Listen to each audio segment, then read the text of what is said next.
我与妻子婚后的第7年，发生了惨烈的车祸。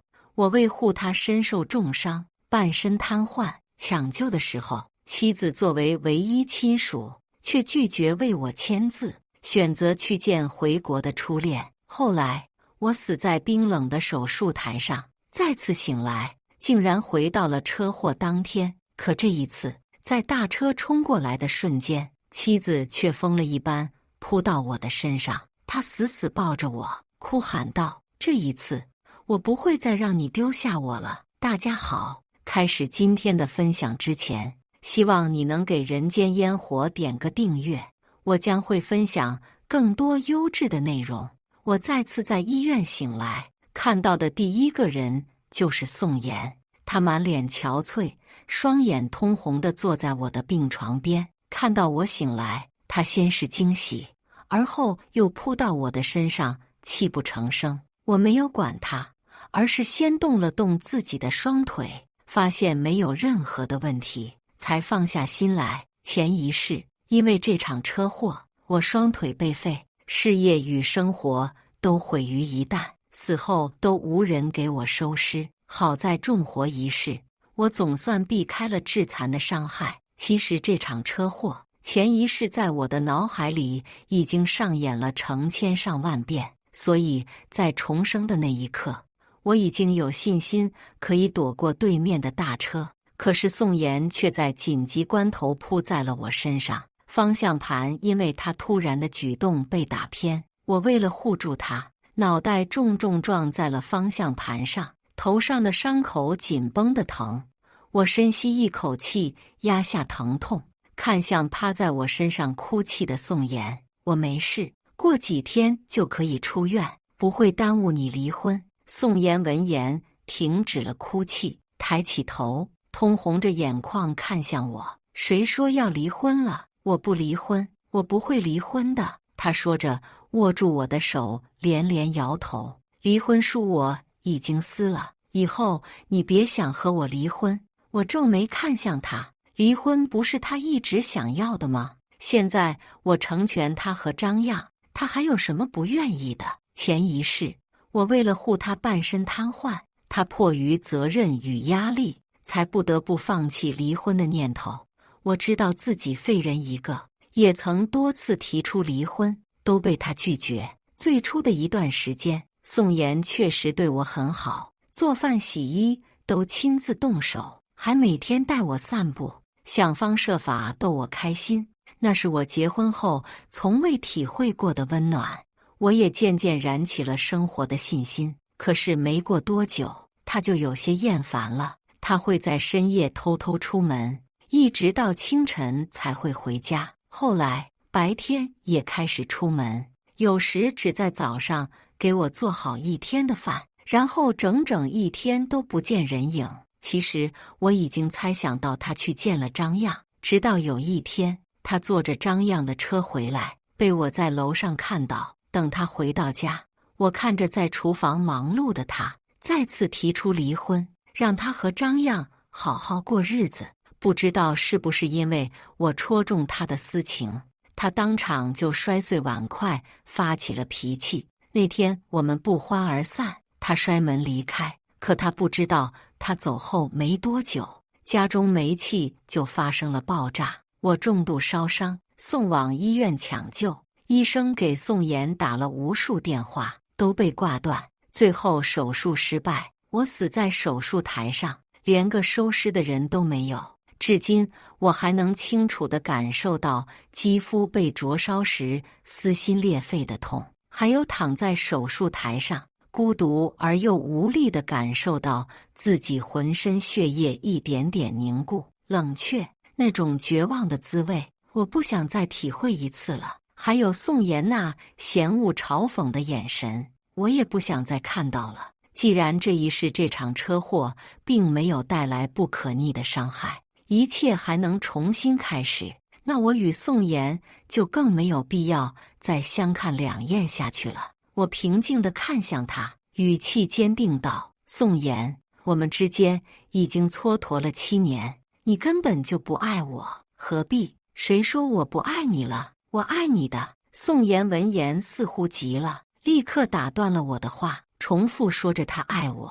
可我只觉得可笑，他怎么会爱我呢？活了2世，我都没见过他爱我的样子。我突然想到了什么，自嘲地笑了2声，说吧，这次又想要什么？以前他想从我身上讨东西时，都会先向我示弱，而他只要对我说出一句好话，我就恨不得掏出自己的全部给他。这次他竟然主动说爱我，怕是又想让我为他或者为张漾做什么事情，又或者他又想到了什么羞辱我的法子。毕竟这一世我没有为他付出自己的双腿，他应该也不会为此可怜我。宋妍红着眼睛看着我，你觉得我是别有用心，不是吗？我冷笑着看向他，不知道是不是被我戳中。宋妍一时间没有说话，我看着他脸色苍白、神色暗淡的模样，心里莫名有些烦躁。我转过头不去看他，冷硬着语气说道：既然没事，你就先回去吧，我想休息会。说完我就躺下闭上了眼。宋妍站在原地看了我一会，可能觉得无趣，就离开了。听到关门声，我睁开了双眼。这一世，我和宋妍应该是真的走到尽头了吧？就在我以为一切都要结束的时候，却没想到半小时后，宋妍又回来了。她手里还拿着鲜花与蛋糕。这次她进门时满脸笑容，似乎之前的不快没发生过一样。她将蛋糕放下，然后把鲜花塞进了我怀里。我听到她小声说了一句：妍彻，生日快乐。我怔怔地看着怀里的花，今天竟然是我的生日，我根本就不记得。我从小父母离异，跟着奶奶长大，年幼时我的生日只有奶奶会记得，也只有那一天，我可以吃上2个荷包蛋的长寿面。后来我远离家乡后，奶奶留在乡下，就再也没有人给我过生日。就算后来我与宋妍结婚，她心里在乎也只有张漾。之前他的生日我都是提前1月准备，为他布置盛大的浪漫场景、金贵的礼物，可他却从没有问过我的生日，更别说给我准备生日蛋糕和鲜花。我怀疑地看向他，面前这个人还是宋妍吗？是这场车祸让他受了什么刺激吗？可是脑子被撞的人是我呀。我又看了眼怀里的花束，待看清上面的花时，我心底的不解在这一刻全部消散，只余下淡淡的苦涩。他买的花是蓝玫瑰，而蓝玫瑰的花语是星辰大海。张漾最喜欢的就是大海，他们曾经也是在海边初遇，在海边生情，这一切都与我无关。我看着宋妍，自嘲一笑。宋妍，这是他不要的吧？我思考了一下，才想起今天不仅是我的生日，还是张漾出院的日子。这花应该是给他准备的。张漾1月前回国，却在见我的当天发生了车祸，摔断了腿。因为这场车祸，他回国的体育事业搁置。宋妍每天都在医院陪他，就算偶尔回家，对我也是冷脸恶语。因为在他心里，是我因为嫉妒害得张漾出事，所以我也只配得到张漾不要的。宋妍愣了愣，看向我手里的花，才仿佛突然明白过来，脸上涌现几分懊恼。他有些慌乱地解释道：对不起，谢谢你的生日蛋糕。我的语气生硬，面无表情。时间不早了，你先回家吧。宋妍站在原地没有动，他的眼中流露出一股复杂的情绪，似是懊悔，又像是无助。他张了张嘴，小心翼翼地说：我给你下碗长寿面好不好？我皱了皱眉，保持沉默，想知道宋妍到底在搞什么名堂。见我不说话，他就当我默认了，欢喜地出门了。过了一段时间，房门又一次的被打开，宋妍小心翼翼地提着一个保温盒走进来。妍彻，吃面了，语气像极了大郎。喝药了。我眼角抽了抽，他不会因为我刚才的不知好歹而在面里下毒吧？宋妍无辜地看着我，我就死死地盯着他手里的保温盒，默不作声。他见我迟迟不动手，有些急了，直接走到床边，将保温盒放在床头柜上打开，香气扑面而来。我忍不住往保温盒里看了一眼，面条上握着2个金黄的荷包蛋，旁边还撒着葱花，看起来十分美味。我的胃口立刻被勾了起来，肚子叫了2声。我有些窘迫地低下头，宋妍立刻把筷子递到了我手里。饿了吧？快吃！看着他期盼的眼神，我迟疑地拿起筷子，和前世一样熟悉的味道，是他亲手做的。可我吃了2口，就发现了不对。这个时候的宋妍根本还不会做饭。宋妍自出生起就是个十指不沾阳春水的大小姐，后来就算家道中落，她也没有做过家务。和我结婚后，都是我做饭整理家务，她从不插手。我双腿被废后，宋妍开始慢慢做饭。那一段时间，经常能吃到黑暗料理。后来不知道她跟谁学了做饭，手艺越来越好，尤其做的面条更是一绝。可是现在的宋妍还从未下过厨，怎么会做出前世一样味道的面呢？我带着疑虑和怀疑的眼神看向他，宋妍被我看得有些慌张。你怎么了？我皱了皱眉，刚想问他面是谁做的，突然一道手机铃声打断了我的话。宋妍拿出手机看了一眼，秀气的眉头皱了皱，又有些心虚地瞧了我一眼。不用猜就知道是张漾。我微微勾了勾唇，淡声道：接吧。宋妍犹豫了片刻，还是接通了电话。妍妍，你在哪儿？张漾的声音通过电话传出，本就安静的整个病房此刻听得清清楚楚。怎么了？宋妍的语气有些冷淡，可能是顾及着我在场。那边张漾语气温柔，还带着几分委屈。妍妍，你不是说今天来接我出院的吗？什么时候过来？宋妍闻言偷偷瞥了我一眼，才低声道：我今天还有事，就不过去了，祝你早日康复。电话那头沉默了片刻，张漾的声音再次响起，但明显多了几分落寞。好，那你忙完记得来找我。宋妍挂断电话，深吸一口气，看向我的眼中满是复杂。严彻，我没有抬头看他，刚才是张漾给我打的电话，他语速飞快。我之前确实答应去接他出院，可是今天我只想在这儿。行了，我不想听他继续辩解。谢谢你陪我过生日，也谢谢你的面。我盯着他逐渐苍白的脸色，吐出一口浊气。时间不早了，你回去吧，他还在等你。前世的这一天，没有人跟我说生日快乐。我在早上签订离婚协议后，曾鼓起勇气告诉宋妍，今天是我生日。我不自量力，期盼着在我们形同陌路前能得到他一句祝福，可等待着我的却是他的厌恶与嘲讽。他说，今天是张漾出院的日子，你不择手段毁了他的前途，还有心思过生日。我只能苍白无力地解释，那只是一场意外。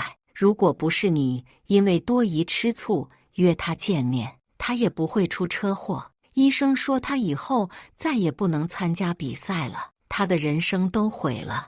你就没有一点愧疚感吗？严彻，你的心怎么这么毒？一字一句都像一把刀子往我心里捅。我无力再说什么，最后只能不停地道歉。后来在去民政局的路上就出现了意外，我失去了双腿。对宋妍来说，也算是给张漾赔罪了吧。严彻，你放心，我今天只陪你，以后也只陪你。宋妍的话把我思绪拉了回来，我看着他明亮深邃的眼眸，心里突然有些慌乱。为什么一切都和前世不一样了？房间里再次陷入了沉默，只有窗外偶尔传来的车辆声和远处的人声。我心里却再也不能平静，只能躺在床上转过头去，闷闷回了一句：“随你。”我不知道身后的宋妍是什么反应，只是隐约听到一道低低的笑声。我闭上眼，强迫自己不去管他。过了一会，我听到宋妍小声说了一句：“你好好休息，我就在外面。”然后我听到离开的脚步声，房门被轻轻带上。我睁开眼，静静看着门口，若有所思。之后的几天，宋妍每天都会来。每次我一提到离婚的事，他都避开这个话题不谈，只能先放下。到我出院那天，宋妍抱着一束娇嫩的百合进来，笑盈盈地把花递到我的眼前，庆祝你出院。我有些意外，他会送我这个香水百合。我的目光看向他手里的花，香水百合的花语是伟大的爱。宋妍轻快一笑，塞到我的手里。家里有惊喜给你。察觉到我疑惑的视线，他没有多说什么，只是神秘一笑，转身哼着歌到病房里收拾东西了。最近几天，他的反常行为已经给了我多次震撼，现在我已经习以为常。我只当他是因为这次车祸对我心生愧疚，等我出院，他估计就会恢复如初了。车子缓缓驶向别墅。到门口时，我却看到了一个意想不到的人，是张漾。他竟然会追到家里来。我扭过头看着宋妍，这就是他说的惊喜。宋妍有些疑惑地皱了皱眉，接收到我的目光后连连摇头。不是我约他过来的，我也不知道他为什么会在这里。似乎是看到车子驶来，张漾眼睛亮了，一瘸一拐走上前来。你怎么在这里？宋妍降下车窗，先一步发问。张漾眉眼微微一蹙，神色黯然。妍妍，你好久都没来看我了，我有点想你。宋妍看了我一眼，对着他冷声说道：“张漾，我已经结婚了，以后不要再说这种容易让人误会的话。”我闻言眉头一挑，宋妍竟然也会对张漾说这种话了。张漾脸色瞬间一白，妍妍，你什么意思？宋妍的眉头皱得更紧了。张漾，我前些天已经说得很清楚了，我可以做你的朋友，甚至家人，但是除此之外，别无其他。宋妍的语气坚定而冷漠。你曾经说过会等我的。张漾急了，宋妍不耐地打断了他。你要我等多久呢？我之前给过你那么多机会，是你不要的。张漾闻言又上前一步，快声说道：“你再信我一次，这次我真的是为你回来的。已经晚了。”宋妍突然加重了语气，她定定看向张漾：“从你出国那天起，我就不再爱你了。”我有些不可置信地看向宋妍，她说她已经不爱张漾了，怎么会呢？他不是一直把张漾放在心尖上爱着吗？这些年，他不都是念念不忘的吗？难道是这场车祸真的摔到了他的脑子？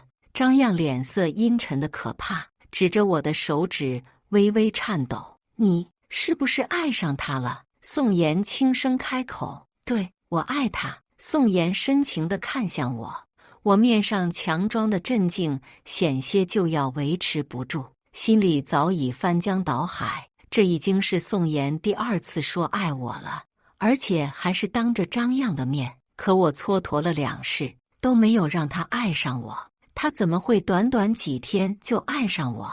就在我心乱如麻的时候，不知道宋妍说了什么，张漾已经满脸怒气地离开了。宋妍下车走到副驾驶，接我下车。我看向他：“你们是不是闹矛盾了？拿我当挡箭牌？”宋妍闻言深深叹了一口气：“你就是这样想我的。”他说着，还慢慢靠近我，把我禁锢在副驾驶位，目光灼灼看着我。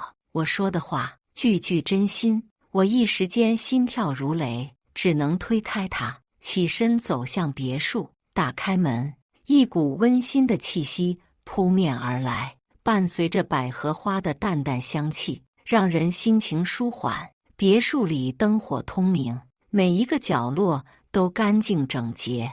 厨房内传来一些声响，我转头看向那个方向，奶奶。看到那个熟悉的身影，我瞪大双眼，惊喜地喊出了声。奶奶年岁已高，但精神依旧矍铄。她从厨房走出来，脸上洋溢着慈祥的笑容。我顾不得腿伤，大步走过去，奶奶一把抱住我，眼中满是疼爱。好孩子，奶奶可想你了。宋妍在我身后轻声解释道：我知道你一直很想念奶奶，所以特地请她老人家过来住几天。说着，他还佯装委屈道：我可是求了奶奶很久，她才答应来的。奶奶拉着我的手和宋妍的手交握在一起，慈爱地看着我们。奶奶老了，走不动了，只要你们好好的，奶奶就放心了。宋妍的手紧紧握住我看向她，心里五味杂陈。几天后，我才终于明白过来宋妍为什么把奶奶接来。每当我提出离婚的事情，不用宋妍拒绝，奶奶就会过来插两句，然后指责我喜新厌旧。一次又一次，奶奶成为了宋妍坚实的挡箭牌。我也有些累了，索性先不去提这事了，反正以后有的是机会。只是这几天的宋妍又有了不一样的爱好，除了一直跟着我，她还让我看了很多小说，看完还要让我说出读后感，大部分都是关于重生玄幻的小说。看完之后，我怀疑自己是进入了某个平行世界，这样平静又温馨的生活，让我感觉自己像是待在梦里一样。就这样平平淡淡的过了1个月，我和宋妍之间的关系也缓和了不少。我的腿伤恢复好了之后，我开始去公司上班。这天我在书房忙完，已经是深夜。回到房间，宋妍还没有睡，她坐在沙发上，手里还拿着那本未读完的重生小说，但目光已经不在书页上，而是望着窗外的星空，似乎在沉思什么。我走过去，坐在她旁边。怎么还不睡？宋妍转头将一杯热好的牛奶递给我，摇摇头，露出一抹笑容。在等你。虽然已经习惯了他最近的油腔滑调，但是这句在等你依旧让我愣了一下。我一边接过牛奶，一边和他说我要去海城出差。不行。听到我要去的地方时，他突然直起身来，双腿盘起坐在我面前，表情严肃严彻。能不能不去？为什么？看着他那认真的模样，我突然有一股莫名的预感，似乎接下来他要说的事情会颠覆我现在的认知。其实前2天我做了一个梦，他支支吾吾，似乎是不知道从哪里说起。我梦到2天后海城的高新区会发生一件大事，紧接着他向我讲述了自己在梦中见到的情景。他说海城会有化工厂爆炸，到时候死伤无数，损失惨重。他的话语如同巨石投入平静的湖面，在我心中激起千层浪。无声的沉默在这片小空间里蔓延。原来他真的是重生而来。见我不语，他以为我不信，气呼呼的要张嘴咬我。继续。宋妍。我压下思绪，好笑地看着他。我信。那你还梦到过什么？我尽量让自己的声音听起来平静。宋妍咬了咬唇，从他的视角把前世发生过的事都讲了一遍。起先我还抱着一些听故事的态度，可是后面我渐渐地蹙起眉头。你出院后的半年，我得到一个消息，说是国外有一种技术可以治疗你的腿，可是治疗费太贵了，我只能找了一个夜班的工作。我想攒点钱和你一起去国外，可是我太笨了，我挣的钱太少了。是张漾找到了我，他说他们体育馆有高薪工作，但是需要白天上班，我只好把你留在家里。可没想到，却因为我的疏忽，导致家里发生了火灾。宋妍神色变得恐惧害怕起来，我心里也是翻江倒海。前一世他去见张漾，并不是叙旧情，而是为了挣钱帮我治腿。我不敢置信，前一世我从未奢求宋妍会为了我付出什么，所以即使他说要照顾我的后半生，我也只当他是一时兴起。短暂的愧疚总会有用完的那天。可是现在他却告诉我，他是真心实意想要与我共度一生，就连去见张漾也全是为了我。我看着他因为深陷回忆而苍黄发白的小脸，想要握住他的手安慰，想告诉他我重生的真相。可是我还没开口，突然就被一阵手机铃声打断。我和宋妍同时看见了手机屏幕上的名字，哎呀，那2个字有些扎眼。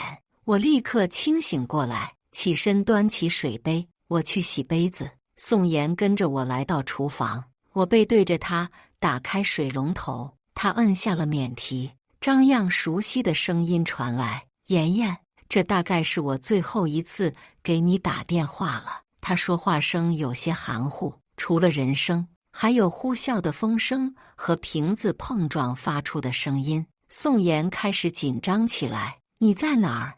我在咱们高中教学楼的天台上。他声音很轻。妍妍，你还记不记得我父母刚去世那时，你安慰我说，以后你就是我的家人。那年，我本想从这里跳下去一了百了，是你拦住了我。现在你也不要我了。他的声音带着一丝解脱，还带着一些遗憾和感叹。我感觉没有什么值得我留恋的了。张漾，你别冲动！宋妍大喊一声，转身抓起衣服套在身上。你等着，我马上就到。他挂掉电话，扭过头，看见我还在水池边，似乎什么都没听见，冲进来拽着我的衣摆。傻站着干嘛？快去换衣服啊！我被拽得一个踉跄。换衣服？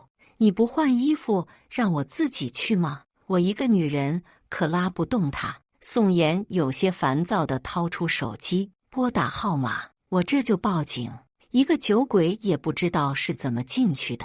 学生还没下晚自习，当着人孩子的面跳下去算什么事？他语速飞快，说完又冲我吼着：愣着干什么？速度点！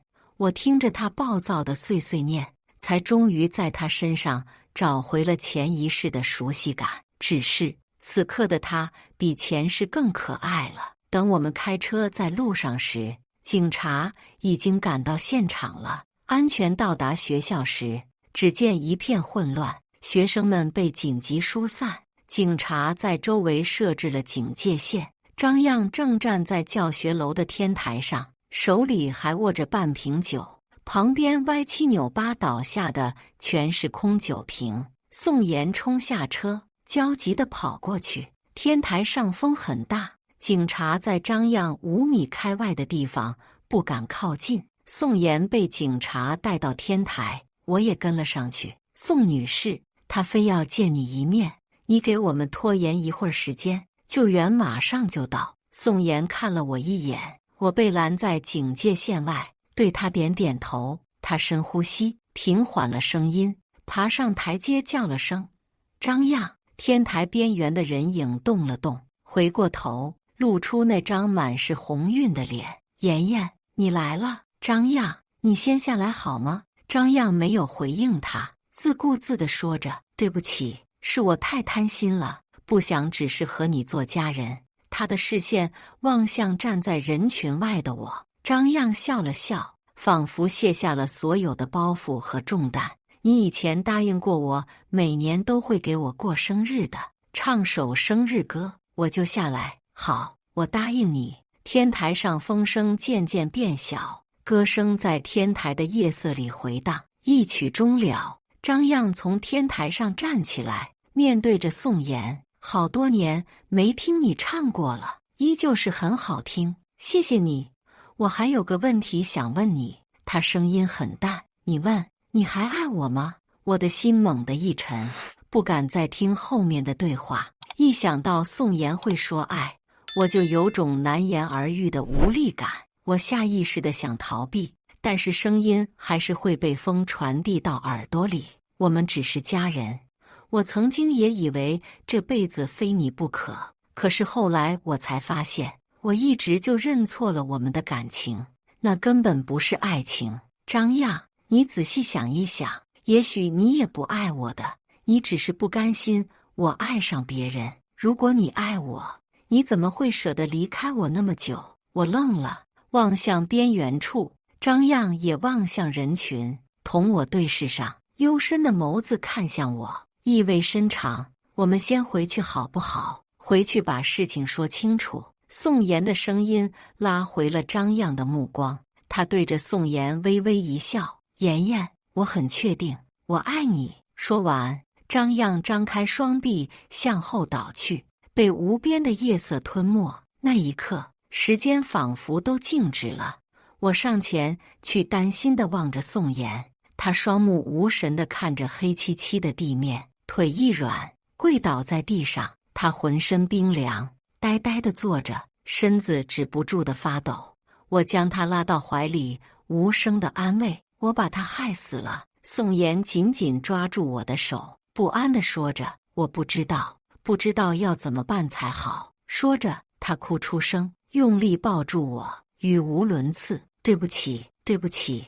我轻抚着她的头发，她没死，别哭。警察在下面撑好充气床，把她接住了。宋妍紧闭着眼睛，泪水浸湿了我的衣裳，下一秒放声大哭，心中似有些许的苦涩。我压抑住，小声安慰着：只是有些擦伤，被送去了医院。如果你想去的话，我可以送你。不要。他的声音还有些嘶哑。我想和你待在一起。好。等宋妍平复了情绪，我搀着她回到了车上。外面警察一波一波地撤去，宋妍靠在我的肩上，有些筋疲力尽。车子缓缓驶向医院，夜色如墨，车窗外的街灯在黑暗中闪烁。来到医院，张漾被安置在急诊室的观察室里，他面色苍白，双眼紧闭，陷入了深深的沉睡。宋妍坐在床边，静静看着他，不知在想什么。我安静地站在一旁，看着这对曾经的恋人，心中五味杂陈。不知过了多久，宋妍起身拉住我的手，向病房外走去。我怔怔地看着我们紧紧牵在一起的手，莫名有些高兴。他拉着我走到走廊的尽头，才停下脚步，转身面向我：你还记得我刚才说的梦吗？他突然开口，声音有些暗哑。我点了点头。宋妍接着说道：那场火灾带走了你，我痛不欲生，一直想和你一起死。可是调查案件的警察却告诉我，那场火灾是人为的，证据指向的人只有一个。你是说张漾吗？我轻声问道，尽量不去打扰他此刻的思绪。宋妍点了点头，眼神中闪过一丝迷茫。你……我看着宋妍，坚定地点了点头。阿妍，我也是重生而来的。宋妍不可置信地看着我，你怎么会？说着，他仿佛了然明白过来。所以，你车祸醒来后就一定要和我离婚？你不信我会爱你？你认为是我抛弃了你？我垂下眸子，淡声道：我死前给你打了电话，可是无一例外都被挂断。宋妍闻言，慌乱地摇头，眼眶通红。对不起，对不起，我真的不知道。我那天离开后遇到了张漾，在他的车上我昏睡过去，醒来时已经晚了。宋妍紧紧握住我的手：阿彻，你原谅我好吗？给我一次机会好吗？别不要我好吗？我擦干他的眼泪：我现在不是在你身边吗？你这么粘人，我甩都甩不掉，怎么敢不要你？宋妍立刻紧紧抱住我，喜极而泣：谢谢你，阿彻，谢谢你。可是张漾，他刚才他刚才说他爱我，但是他害死了你。他说着又哽咽起来，泪水再次夺眶而出。我轻轻将他拥入怀中，不要难过，事情总会水落石出的。我轻声安慰道。但是如果真的是他，宋妍抬起头，眼中满是痛苦和纠结。我不知道该怎么办，我真的不想相信，不管结果如何，我都会在你身边。我坚定地看着他。宋妍微微点头，深呼吸，仿佛要将所有的情绪都压在心底。我们默默地站了一会儿，然后走回病房。张漾依然沉睡着，似乎周围的一切都无法打扰到他。第二天，张漾醒了过来，他看起来很虚弱，但眼中却有一种解脱的轻松。他环顾四周，看到了陪护病床上的我们。妍妍，你们都在。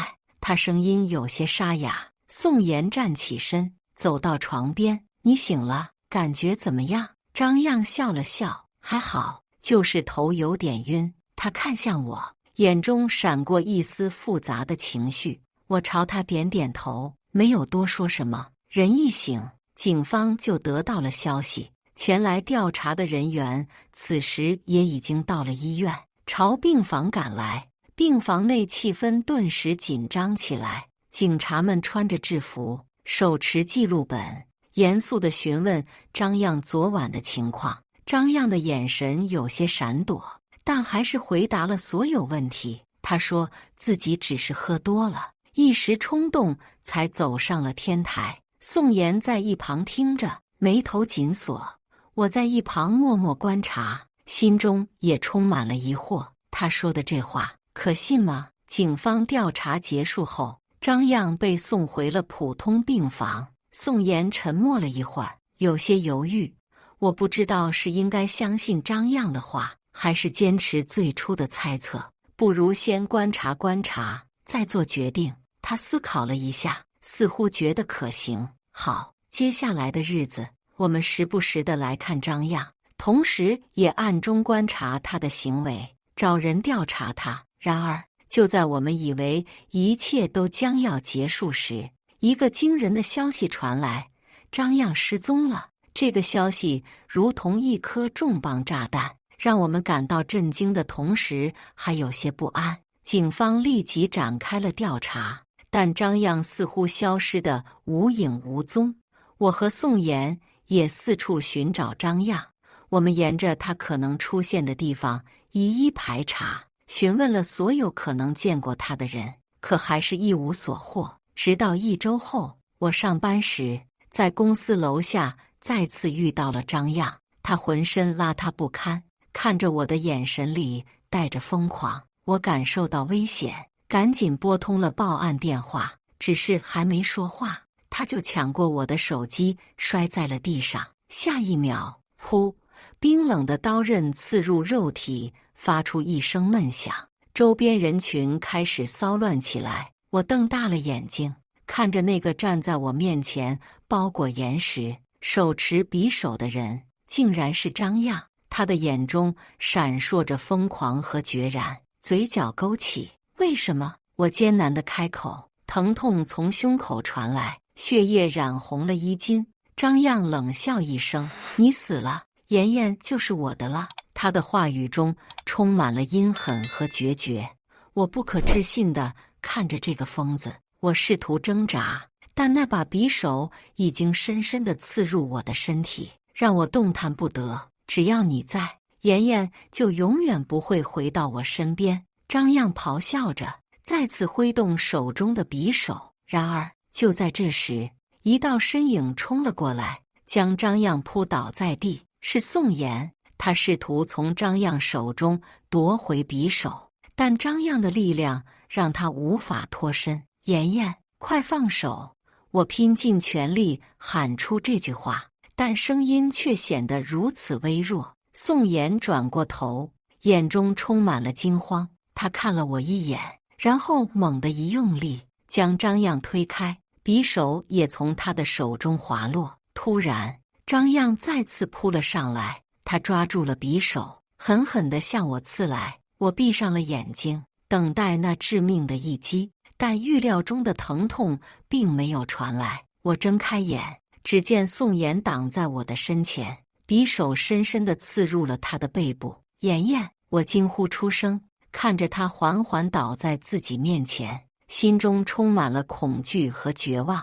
张漾似乎也被这一幕惊呆了，一动不动站在那里。就这一愣神，让旁边蓄势待发的救援抓住机会，将他擒倒在地。警察也及时赶到，将他押到车上。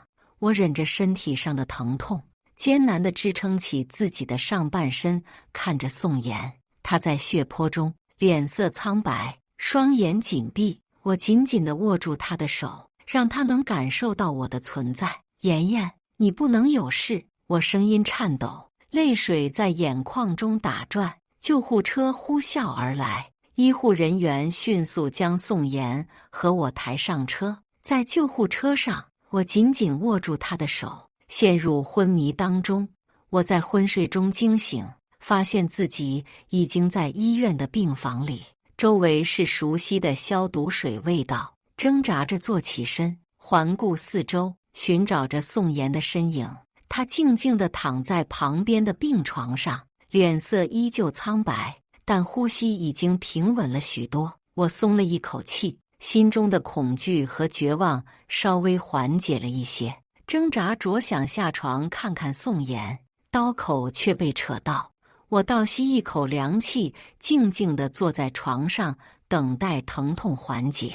我转头看着他，想起之前发生的那一幕，仍然心有余悸，但更多的是对宋妍的感激和愧疚。如果不是他，我可能已经……就在这时，病房的门被轻轻推开，一位医生走了进来，他手里拿着病历本，走到宋妍的病床前，仔细检查着她的伤势。我紧张地看着他，生怕从他口中听到什么不好的消息。他的情况已经稳定了，但是还需要一段时间的恢复。医生终于开口，声音中透着一丝疲惫和欣慰：“你们都很幸运，那把匕首并没有刺中要害。”我松了一口气，心中的大石终于落地。转头看向宋妍，她的脸色虽然依旧苍白，但多了些生气。接下来的日子，我们都在医院里度过，每天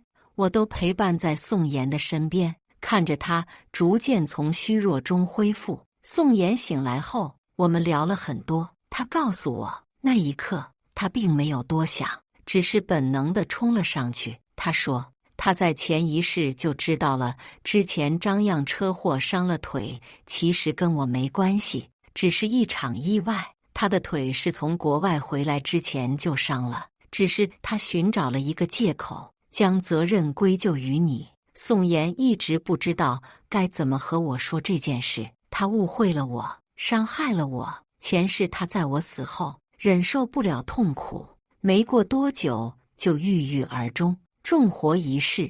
他也曾迷茫懊悔过，他觉得自己不配得到我的爱，他觉得是他会害死我。可是他不能没有我，他这辈子都不能失去我，所以纠结过后，他还是决定追回我，用生命保护我。我不知道心里是什么滋味，只是从未有过的安宁与平静。我紧紧握住宋妍冰凉的手指，试图用自己的体温温暖他。他抬起头，眼中闪烁着泪光，但更多的是坚定和勇气。严彻，以后我不会让人伤害你，就算是我，也不可以。我点了点头，心中涌起一股暖流。重生回来，我们拥有了重新开始的机会，而这一次，我们将会守护着彼此。经过一段时间的休养，我和宋妍的伤势都已无大碍。医院里的日子虽然枯燥，但是因为有爱人陪伴，感觉时间过得很快。我们享受当下的乐趣，也规划着未来的生活。出院之后，我们去看过一次张漾，他整个人看起来颓废不堪，眼中再也没有了之前的疯狂和决然。他看到我们，眼中闪过一丝惊讶，但很快就恢复了平静。他说他输了，两世都输了，是他咎由自取。原来他竟也是重生而来，只是这一世害人者终会得到报应。